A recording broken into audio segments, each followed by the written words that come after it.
હવે માની લો કે તમે કલાકો સુધી ઓફિસમાં કામ કરો છો, બેઠા બેઠા કામ કરવાનું છે, એટલું બધું લેપટોપ પર કામ હોય છે, રિટન વર્ક એટલું બધું હોય છે, ફાઇલિંગ એટલું બધું હોય છે, પણ સતત બેસી રહેવાનું હોય છે.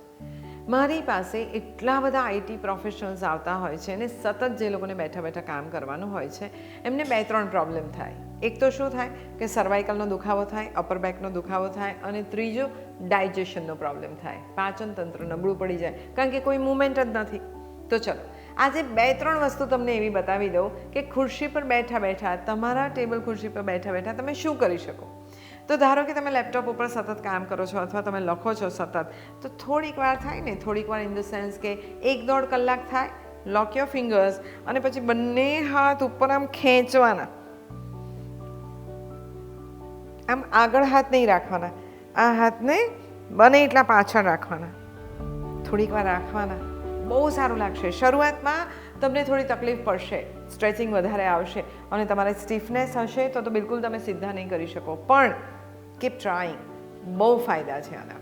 અચ્છા, પછી મારે જો બીજું બતાવવાનું હોય કે બંને પગ વ્યવસ્થિત જમીન ઉપર રાખવાના, પેલી ફૂટ ટ્રેક હોય એના પરથી લઈ લેવાના, જમીન ઉપર મૂકવાના. તમે જ્યાં બેઠા છો ત્યાં જ બેસી રહેવાનું છે. You have to turn to your left side, એટલે આ હેન્ડલ હોય, હેન્ડલને પકડ્યું, આ ઓપોઝિટ હેન્ડથી આ પાછળની બેક પકડી, અને હજુ વધારે તમારે ટ્વિસ્ટિંગ કરવાનું છે. આનાથી શું થયું કે જે કમર છે જે સ્ટીફ થઈ ગઈ છે બેઠા બેઠા, એ લોઅર બેકના સ્નાયુઓ સ્ટીફ થઈ ગયા છે, એ ગેસ્ટ્રિક પ્રોબ્લેમ થાય છે.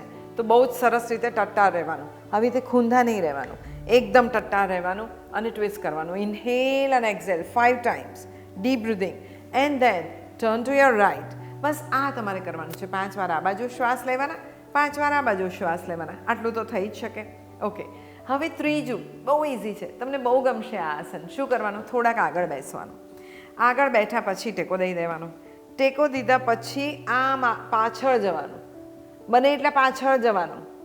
દિવાલ હોય તો દિવાલ પકડો, ના હોય તો પણ હાથને બને એટલા પાછળ લે. આ જે ડાયાફ્રામ છે ને, આ ડાયાફ્રામમાં જગ્યા થવી જોઈએ, એ સ્પેસ થવી જોઈએ.